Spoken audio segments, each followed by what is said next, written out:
Jofir ya? Siapa tuh yang kuning-kuning boleh juga kan? Ibu ya punya kebalikan sifat dari saya. Begitu sampai di stasiun kerasa banget beda vibes-nya. Lembaga pengembangan SDM itu tidak boleh salah. Misalnya menjadi apa, ya mungkin saya pengen juga menjadi seperti Mahapati Gajah Mada.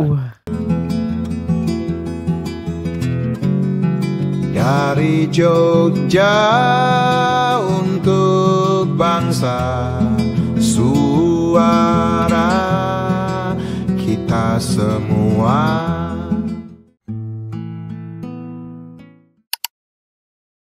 Kamu mau minta apa? Saya nggak akan pernah minta.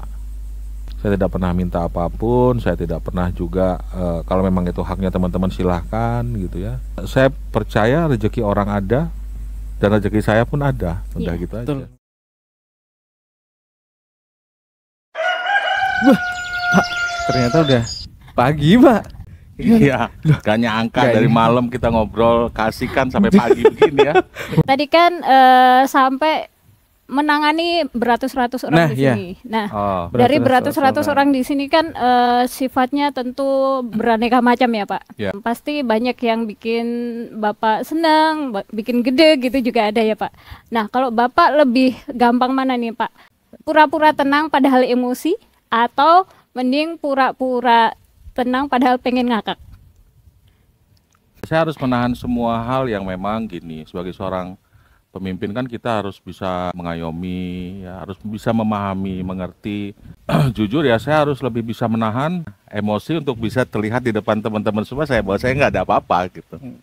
Kalau sebentar-sebentar kita meluapkan amarah misalnya seperti itu, atau terlihat misalnya mukanya jutek, nggak enak ya, itu juga berpengaruh nanti bagi kantor sendiri. Iya. Sehingga saya lebih kepada menahan, ya, bertoleransi sebenarnya, bukan bertoleransi supaya apa yang memang menjadi tujuan dari lembaga ini bisa terwujud, ya biarlah saya yang harus menahan semua yang harusnya bisa keluar, tapi saya tahan supaya semua bisa berjalan dengan baik gitu. Kalau begini Pak, sudah pernah mendengar istilah ketawa karir belum Pak? Pernah. Nah ini kan posisinya dulu Bapak dari staf pelaksana sampai dengan posisi struktural pada saat ini. Nah, kalau pas posisi staf, pernahkah Bapak melakukan ketawa karir ketika Bapak sekarang menjabat, merasa tergelitik melihat ada stafnya yang memang ketawa karir gitu Pak? Saya juga pernah dulu kayak gini juga gitu kan. Ya kadang-kadang makanya saya bukan menahan tadi, saya bertoleransi karena apa yang dilakukan oleh teman-teman sekarang itu ya mungkin salah satunya pernah saya lakukan juga gitu ya. Oke. Gitu. Contoh ketawa karir? Ini contoh aja loh Pak. Kalau saya memang ya all out aja kalau ketawa. Nah ini kayak gitu. Kayak seperti itu ya. Dari beratus-ratus orang itu banyak yang Bapak kenal kan ya Pak? Oke. Iya. Entah itu pegawai, entah PPNPN atau orang-orang di sekitar sini yang memberi kehidupan buat PPSDM Regional Jogja ini. Ini kita mau ngetes, Pak. Iya, mau menanyakan. Ngetes. Ini siapa Pak? Itu Pak Agus Susmoyo. Komandan Agus Susmoyo. Pak Agus Susmoyo ini orangnya mungkin karena kelamaan sebagai kasubag rumah tangga, untuk pelayanannya itu masih luar biasa sampai saat ini gitu ya. Jadi memahami bagaimana fungsi pelayanan bukan hanya kepada pimpinan tapi fungsi pelayanan kepada lembaga, ya, kepada lembaga. Malah sering awal-awal setelah pelantikan berubah jabatan beliau itu sering saya ingatkan, jangan bukan kasubag rumah tangga lagi loh. masih sering terbawa ya Pak ya. Terbawa ya. Cuman memang sekarang kan beliau masih tetap sebagai PPTK ya di TU. Jadi kadang ya untuk membackup semua yang terkait dengan teknis kegiatan yang sifatnya pelayanan yang masih sering saya libatkan juga.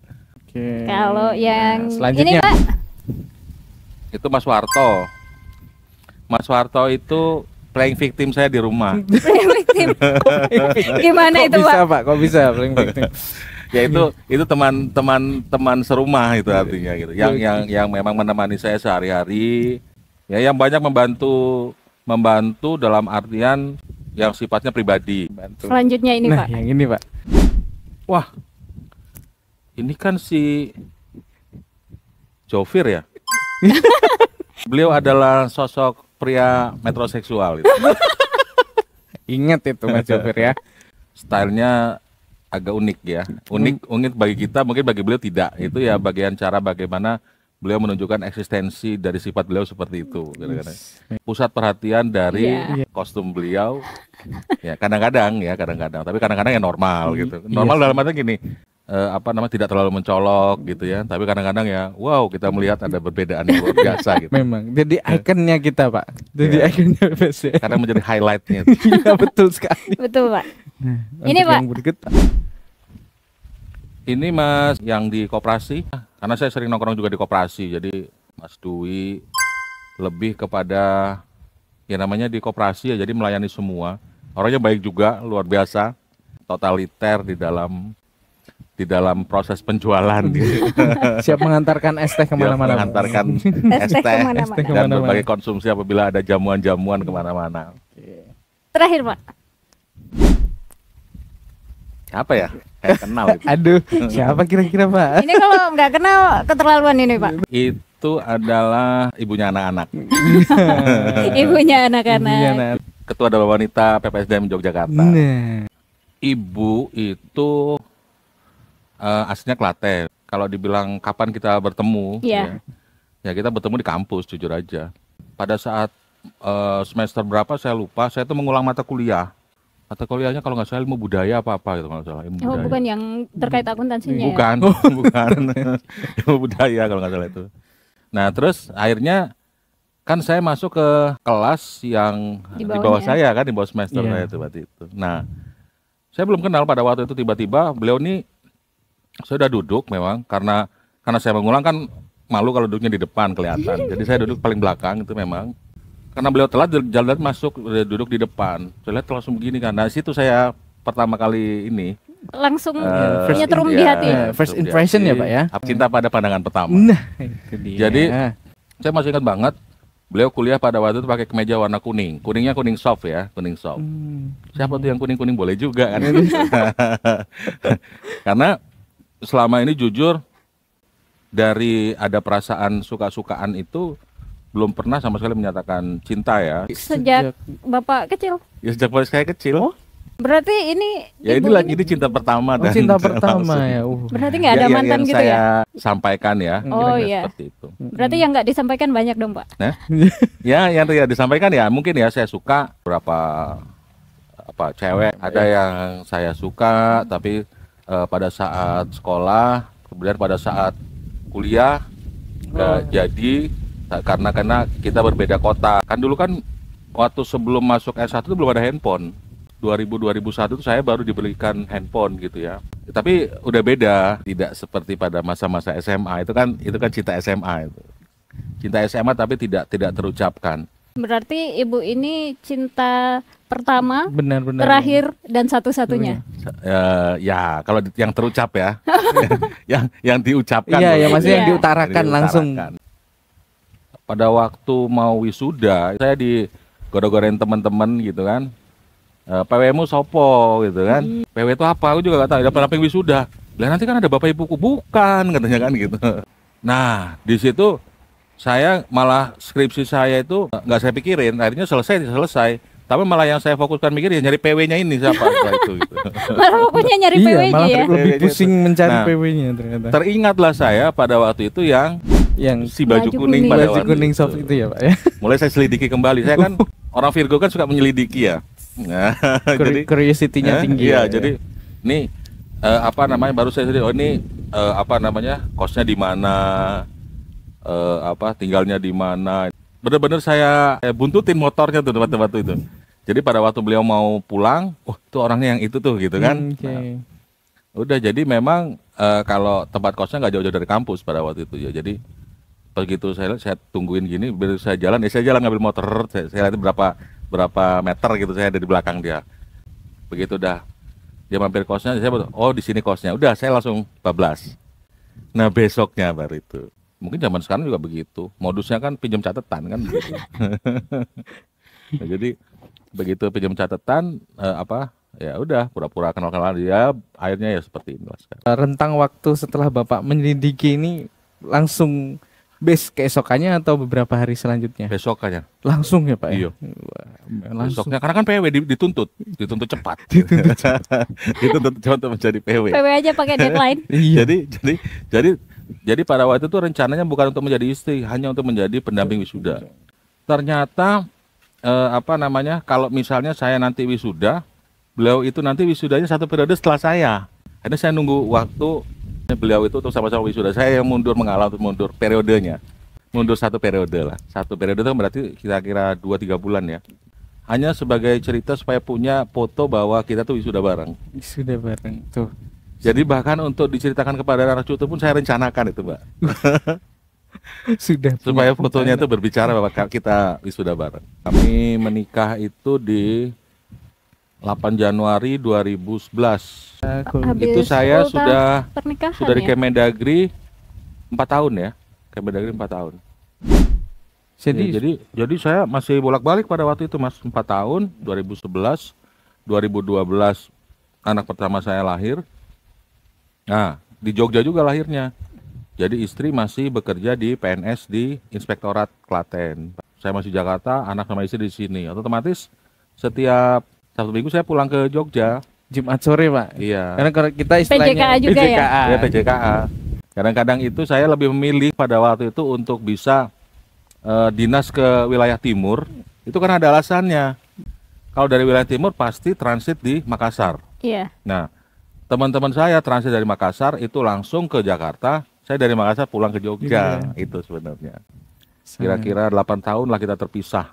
8 tahun. Saya di 8 Jakarta tahun. sendiri, anak sama istri di sini. Dua-dua anak saya lahirnya di Jogja semua. Nah, sekarang kan LDM lagi ya, Pak? Iya. posisinya LDM nih LDM Pak. lagi. Nah, gimana sih Pak kiat-kiat supaya menjaga cinta itu tetap membara walaupun membara. jarak memisahkan?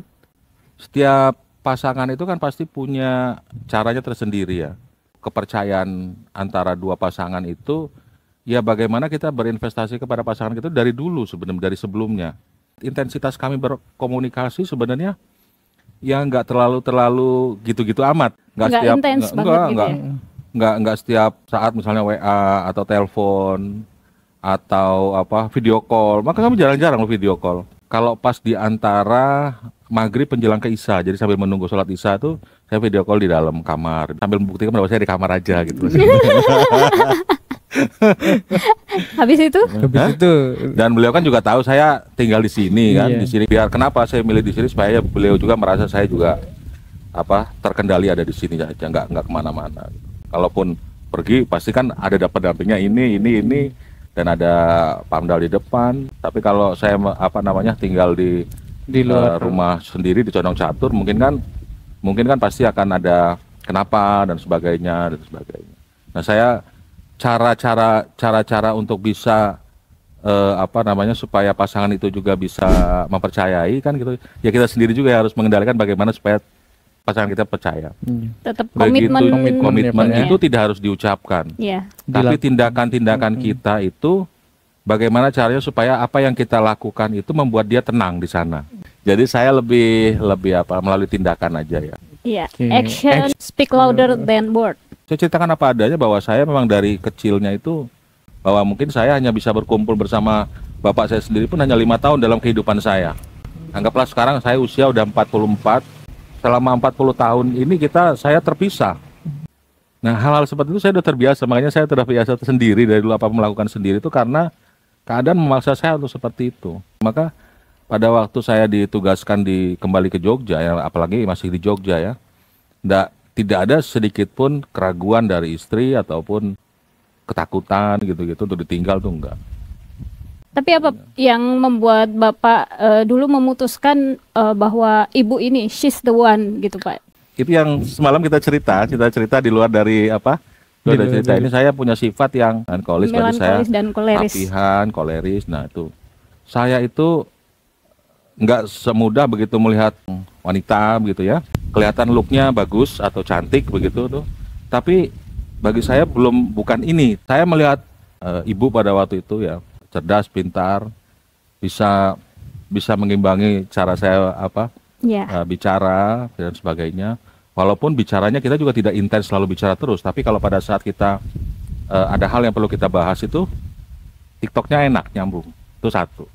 Yang kedua, ibu ya punya kebalikan sifat dari saya, dimana ibaratnya kalau kita tuh ya ini ada bendera merah putih, saya merahnya, ibu putihnya.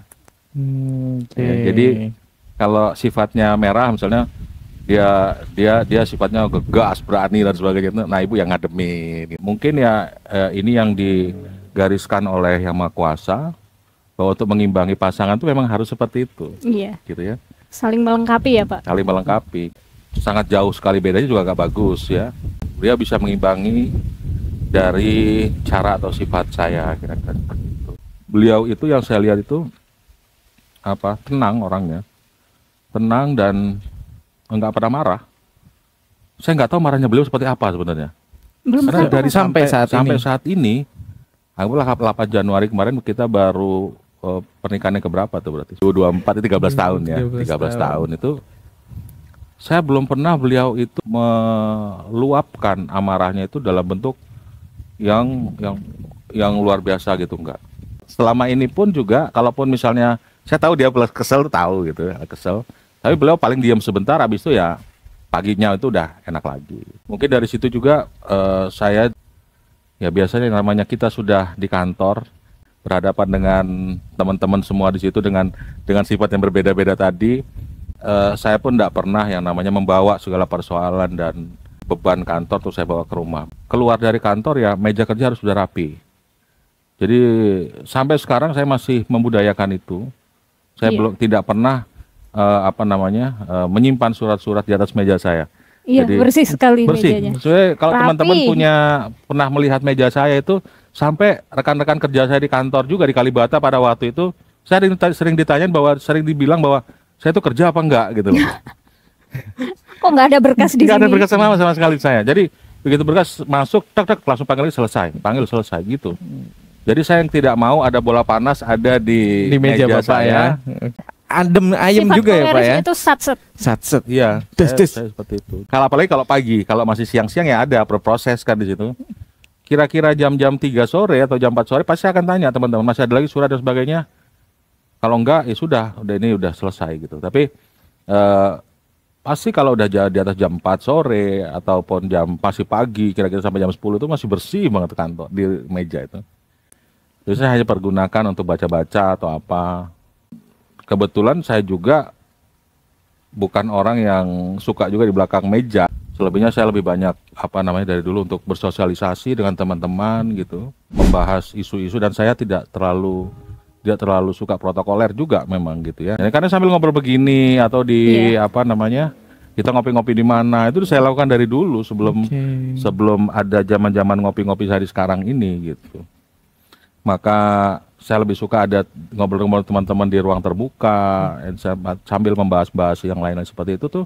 Biasanya kalau bagi saya itu lebih cepat selesai lewat jalur informal seperti itu. Obrolannya jadi santai, santai. lebih mengalir ya Pak ya. Bahkan dengan kolega-kolega kita juga yang menjadi mitra kerja regional Jogja ini juga saya selesaikan di ruang-ruang publik. Dan alhamdulillah semua malah membawa tindak lanjut hasil yang ada gitu. Berorientasi hasil ya Pak? Berorientasi hasil saya, sifat saya seperti itu. Proses juga bagus ya, proses. Tapi proses ini kan kadang orang melihat, kadang enggak. Nah kadang-kadang ini kan itu repot juga. Kapan ini kerjanya, kadang-kadang kan begitu. Tapi ya hasilnya itu nanti bisa dilihat seperti itu. Bahkan ada yang bilang saya memimpin tuh kadang-kadang kayak nggak ada apa-apa gitu, tiba-tiba udah ada ini gitu. Karena orientasinya tadi hasil. Iya, padahal orang tidak melihat proses saya di formal di kantor. Betul. Tapi kalau mengikuti saya sehari-hari, itu bisa lihat saya ada di mana, dan saya membicarakan apa. Yang saya lakukan karena fokus saya di PPSDM Regional Jogja ya, semua hal saya fokuskan untuk lembaga ini. Nah, Bapak kan sebelumnya di Jakarta sudah bertahun-tahun, terus sekarang pindah ke Jogja.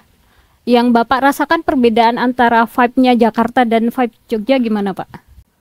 Saya kalau naik kereta pulang ke Jogja, begitu sampai di stasiun kerasa banget beda vibes-nya.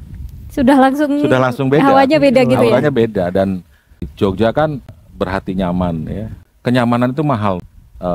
Properti ya di Jogja itu bahkan Mahal sekali di itu, Pak. di titik-titik tertentu itu harganya lebih mahal daripada Jakarta. Iya, Nah, mahal betul banget, Pak. sekali. Jadi Sudah kalau kita tidak melihat properti itu kan paling mahal Bali, ya, kemudian Jogja, kemudian Jakarta, baru yang lain-lain. Kenyamanan itu sudah menjadi ciri khasnya Jogja. Mungkin bagi sebagian orang Bali, bagi sebagian orang Jogja, bagi sebagian orang lagi ada di mana. Cuman Jogja ini kan punya sejarah panjang yang tidak bisa kita juga nafikan gitu ya, bahwa Jogja memang sudah dibentuk dan sudah dicirikan menjadi kota pelajar, kota budaya, kota wisata. Jogja di branding dengan 3 hal itu, dan itu bisa membawa seseorang untuk kembali dan kembali lagi. Iya. Ya, Betul. itu yang mengakibatkan itu. Padahal kalau kita udah sampai di sini nih, ya sebenarnya nggak ada gini-gini aja gitu Iya. kan. Cuman bedakan sekarang kita duduk di sini ya, duduk di sini. Dengan saya duduk seperti ini juga di Jakarta, itu vibes-nya sudah beda. Suasana satu, kenyamanan kedua. Kalau di Jakarta itu waktu 24 jam itu terasa hanya mungkin 5 jam gitu ya. Di Jogja 24 jam terasa 100 jam. Rasa lebih lama ya Pak ya. Perbedaan dari sisi vibes Jakarta ya, vibes Jakarta vibes cepat. Kalau kita Iya, lihat di betul. ibaratnya kalau saya hidup dengan saya mengendarai kendaraan, ya, hidup di Jakarta saya harus dengan gigi 4 terus tuh. Tapi begitu saya sampai di Jogja, saya bisa turunkan gigi kendaraan itu menjadi gigi 3 atau gigi 2. Iya, bisa slow Ya, down. dengan tujuan yang harus kita capai itu sama seperti itu. Pada awal-awal mungkin saya agak kesel juga gitu ya. Satu surat aja ininya lama banget gitu. Kadang-kadang saya panggil seseorang, terus saya minta untuk terkait dengan ini. Sampai sehari sore kok belum ada suratnya gitu loh. Kurangnya apa gitu. Misalnya kira-kira mungkin saya kurang informatif atau seperti apa, cuman baru besoknya ada. Loh, ini kok bisa lama sekali, padahal kalau di Jakarta itu nggak lama kemudian suratnya sudah ada di meja saya dan saya tanda tangani. Nah makanya saya pelajari pelan-pelan dan ya akhirnya saya sendiri yang menyesuaikan dengan toleransi itu. Begitu saya sampai di Jogja, ya saya harus menyesuaikan dengan vibes Jogja. Begitu saya sekali-sekali bertugas di Jakarta seperti sekarang ini, ya vibes Jogja saya tinggalkan untuk kecepatan tugas, saya harus menyesuaikan cepat dengan gigi 4-nya Jakarta gitu. Kalau dengan kondisi Jakarta yang dengan lalu lintas yang tidak seruwet di Jakarta, sebenarnya mungkin di Jakarta pun juga nyaman-nyaman aja tuh. Ya, misalnya jam 12 siang. Terpikir oleh kita mau makan siang misalnya. Saya mau makan siang di luar gitu. Atau saya mau jemput anak gitu kan. Nanti kembali lagi bisa gitu kan. Nah, itu tidak bisa saya lakukan di Jakarta. Tidak pernah lebih dari 10 jari ini gitu saya bisa mengantar atau menjemput mereka tuh. Nah, saya bayangkan kalau mereka tinggal di sini, mungkin setiap hari bisa saya saya antar jemput, saya bisain dan sebagainya. Nah, siang-siang itu tadi saya bisa berkomunikasi dengan berbagai kolega gitu ya di Jogja ini. Tapi di Jakarta saya nggak bisa keluar-keluar. Karena kita di pemerintahan biasanya yang perlu malah yang ke kita kan, seperti itu. Jadi kita tetap di tempat saja, nanti juga kolega-kolega juga banyak yang datang ke kita. Itu beda vibes-nya kira-kira seperti itu. Dan dari kecil memang tahu Jogja seperti apa. Di kuliahan pun saya berkomunikasi, bergaul dengan teman-teman yang sehingga tahu sedikit-sedikit banyak tentang jog-jognya Jogja. Bagaimana di angkringan itu kita bicara dari hal yang remeh-temeh sampai urusan politik negara gitu kan. Untuk menumbuhkan rasa kejogjaan itu sengaja betul pada waktu saya masuk ke sini, diundang semua KPA. Saya lihat di Kementerian Keuangan pakai baju adat seperti ini. Saya malu sendiri. Karena pada waktu hari Kamis itu saya pakai baju batik biasa gitu. Dengan teman-teman di kolega-kolega kepala-kepala dinas, kemudian kasatker lain itu pakai baju adat seperti ini.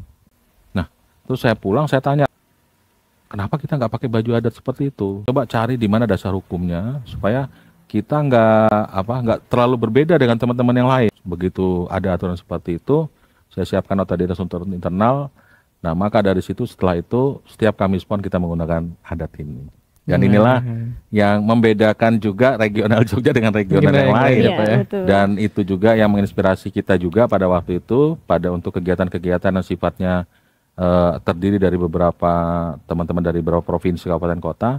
Ayo kita hidupkan budaya masing-masing, misalnya pada saat pembukaan atau penutupan kegiatan kita menggunakan itu. Pakaian adat. Dan itu disambut baik oleh Pak Kaban, itu yang menginspirasi akhirnya diikuti oleh semua regional dan diikuti juga oleh BPSDM di Kemendagri di Kalibata. Kembali Sekali lagi. Itulah yang dari Jogja awal. Sambil saya disalahin. Jadi apalagi teman-teman di Jakarta tuh. Saya tahu bagaimana perjuangan mereka harus pakai baju adat masing-masing itu dengan naik KRL, dengan naik ini dan sebagainya.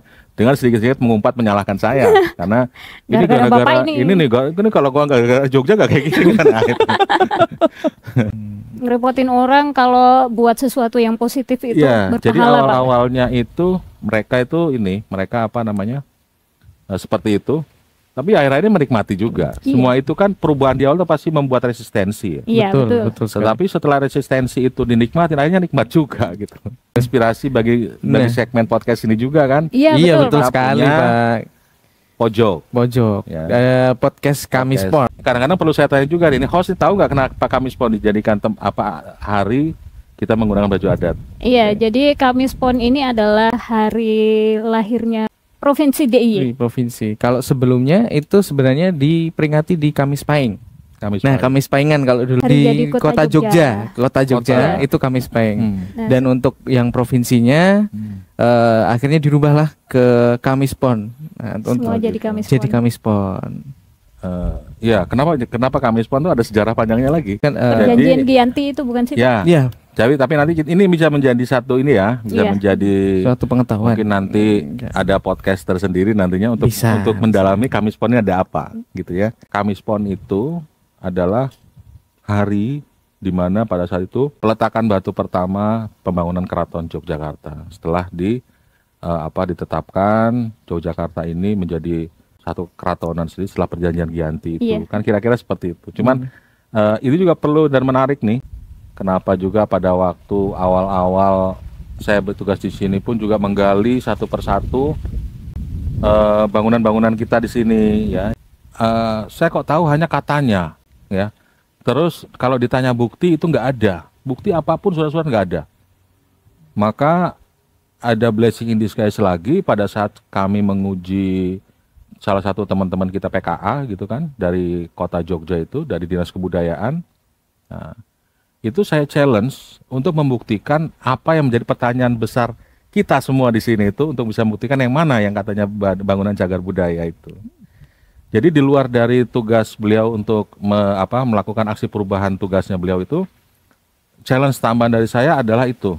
Bulan Desember kemarin ya kita sudah ditetapkan ada 4 bangunan kita yang sudah dibuktikan baik itu oleh sejarawan, baik itu oleh arkeolog, baik oleh Ikatan Arsitek, kemudian oleh media, ANRI, Arsip Nasional, dan stakeholder lain itu membuktikan ada 4 bangunan kita itu yang sekarang digunakan ini rumah Wisma Palapa, kemudian juga ada Wisma Reformasi, juga ada gedung Pepera dan juga ada gedung Sumpah Pemuda.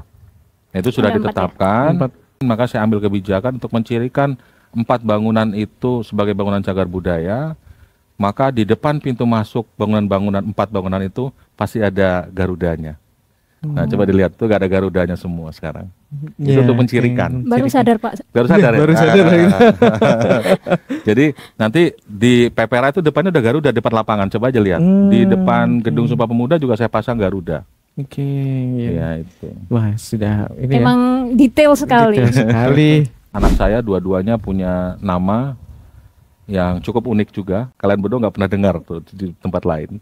Ada unsur Jawanya, Pak? Atau kalau didengar itu ada unsur Jawanya. Kalau itu menjadi satu bagian nama, seolah-olah itu menjadi nama orang Jawa. Yang pertama itu Sampaguita. Sampaguita itu sebenarnya diambil dari bahasa Latin ya. Sebagai bagian dari cara saya untuk menghormati bunga daerah Yogyakarta. Apa bunganya? Yaitu melati kecil itu. Bahkan untuk mengingatkan mereka bahwa mereka itu hadir di Jogja, lahir di Jogja, saya harus bisa melihatkan bagaimana ciri-ciri Jogja itu ada di masing-masing mereka. Sampaguita itulah bunga melati yang bentuknya tapi kecil-kecil gitu. Jadi kalau orang melihat si anak ini kayak imut-imut gitu. Nama anak saya yang kedua itu singkatan. Singkatan. Ya, singkatan. Jadi singkatan nama anak saya yang kedua namanya Sanggaluri. Sanggaluri.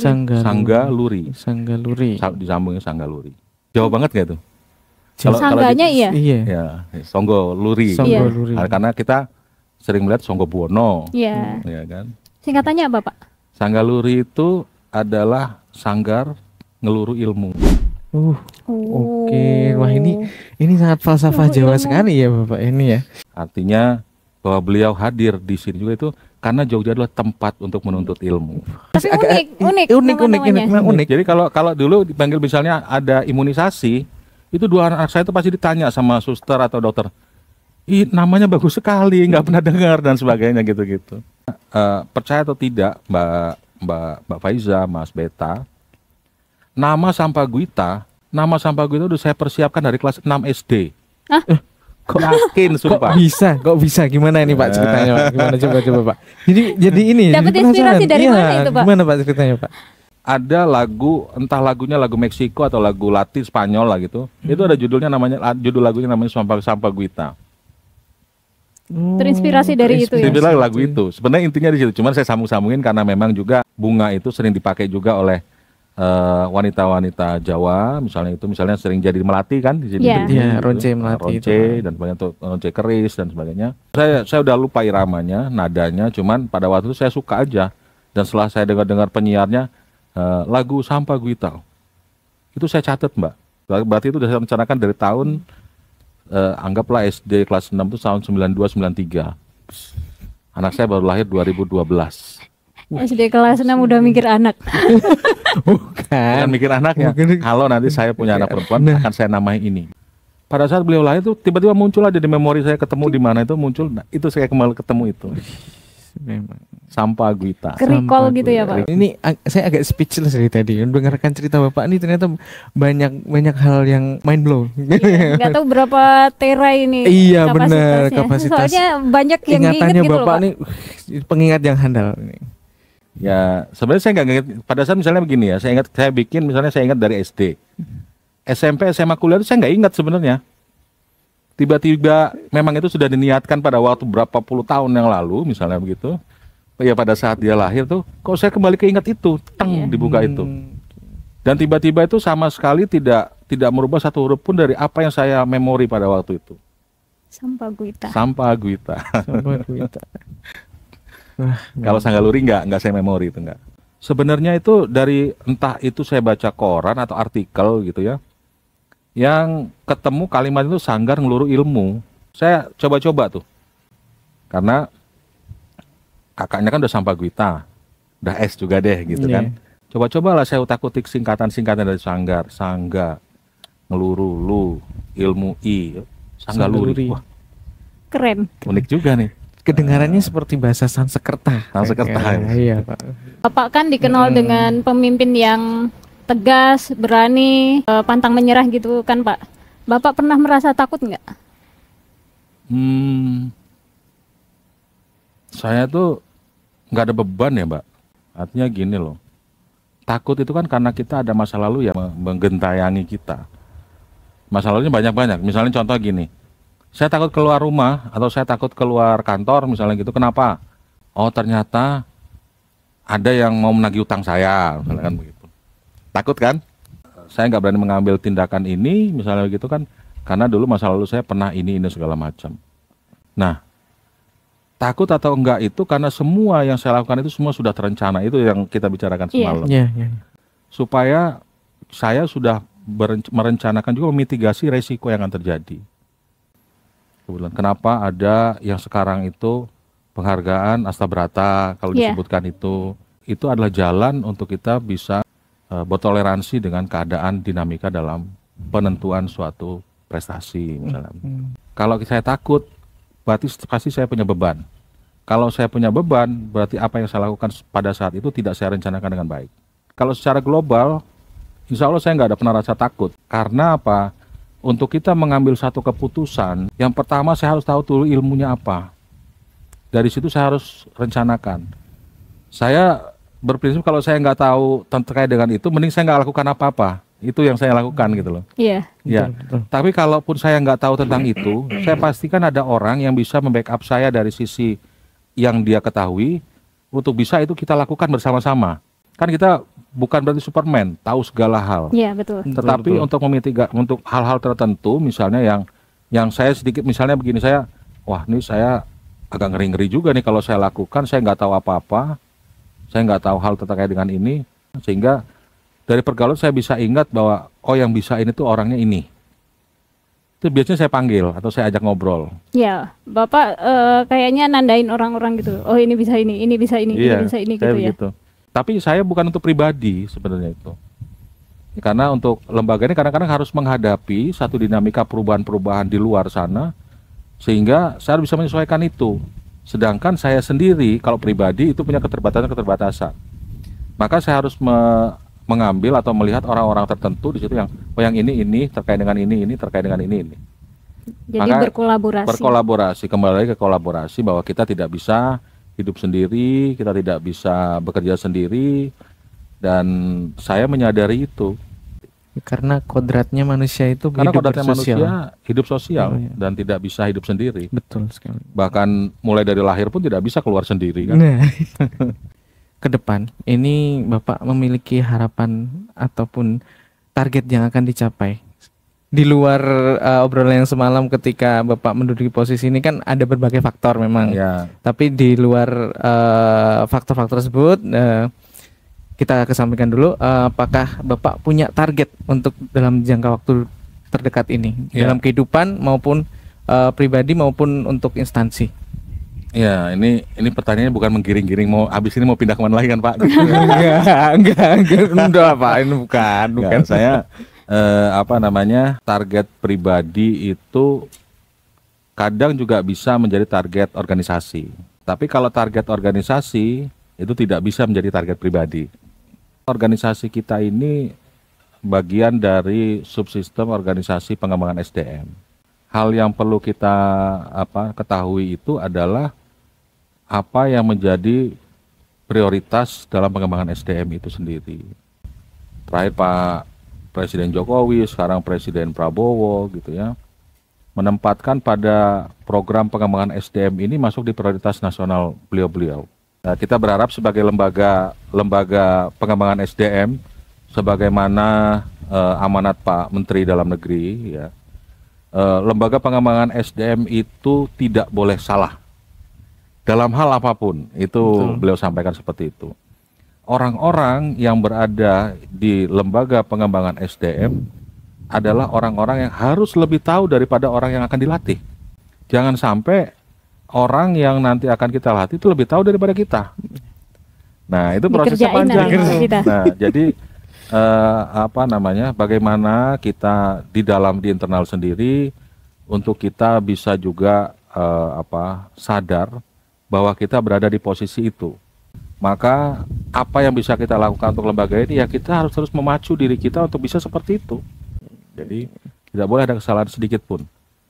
Maka mari kita sama-sama di internal kita untuk terus memacu diri kita untuk menjadi manusia yang paling unggul di antara lembaga-lembaga yang akan kita latih sebagai mitra kerja kita. Itu pesan saya. Ya, sesuai moto Bapak ya. Ya. Jangankan kalah, seri pun ogah. Itu saya dari mana itu sudah terpatri dari dulu. Jadi bagaimana caranya kita harus kita harus jadi nomor satu terus dan tidak boleh salah. Kalau salah ya kita harus sadari bahwa kita salah dan harus terus memperbaiki diri kita. Sebelum kita tutup podcastnya Pak, kita main challenge. What if? Jadi kita berandai-andai.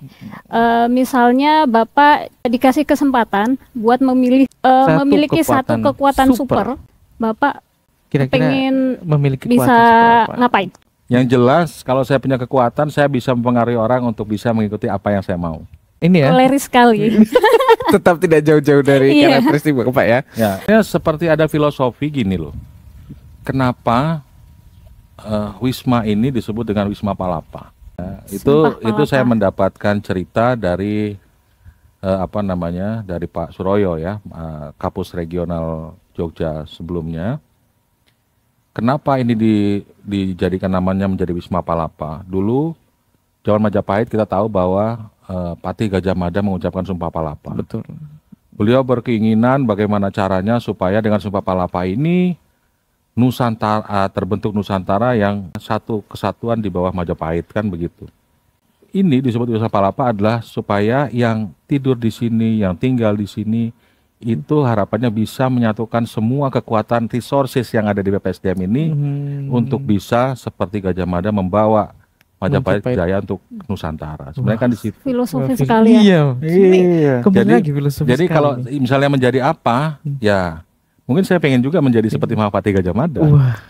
Ayo Kembali Beta, lagi. Beta jadi apa? Nah, untuk kekuatan supernya mungkin ini ya, kapasitas untuk mempunyai pengetahuan yang banyak. Apapun itu. Mengetahui apapun. Iya, mengetahui apapun. Tapi tidak tidak menyalai kodrat yang di atas ya. Bukan maha tahu. Bukan maha tahu, takutnya jadi dukun, Mbak. Nah, kalau Mbak Faiza. Nah, kalau Mbak Faiza apa? Faiza apa? Saya pengen bisa menciptakan Doraemon, Pak. Oh, Bisa saya tahu. apa aja, Pak. Bisa apa aja, Pak. Bisa ngapain Kantong aja, ajaib. kantong ajaib. Kantong ajaib. Jadi semua keinginan bisa terkabul. Nah, ini agak-agak ini ya. Saya juga Jadi jelas ya, ngomong Doraemon, Gajah Mada tadi. Saya kayak Dr. Strange jatuhnya, Pak ya. Terima kasih banget, Iya, terima Pak. kasih Dari Kita dari malam sampai pagi gini. iya, Sudah berlalu, saking Pak. asiknya. Asing-asing. Nah, biasanya kalau udah pagi begini tuh setelah kita begadang ngobrol-ngobrol biasanya paling enak kalau di Jogja itu sarapannya bubur gudeg Nah, mungkin habis itu sama teh jahe ya. Nah, iya. Boleh tuh, Pak, diagendakan. Tapi belum ya di sini ya, belum. belum muncul. Mungkin belum. kira-kira Yanto. Kami ucapkan terima kasih banyak kepada Kapus Bapak Weli atas waktu yang diluangkan dari malam sampai pagi hari ini untuk luar biasa. berbagi cerita, berbagi Kayaknya satu-satunya kisah. podcast paling lama ini ya. Iya, lama iya. banget ini, Pak. Bayangin dari habis maghrib sampai mau zuhur ini. Podcast Gitu. Malam Suntuk Semalam- judulnya nanti. Semalam suntuk. Nah, dan sekali lagi kami ucapkan terima kasih. Kita pamit undur diri dan jangan lupa subscribe, like dan komen. Kami undur diri. Saya Beta. Saya Faiza. Dan- Sampai jumpa Kamis kemarin berikutnya. Dadah.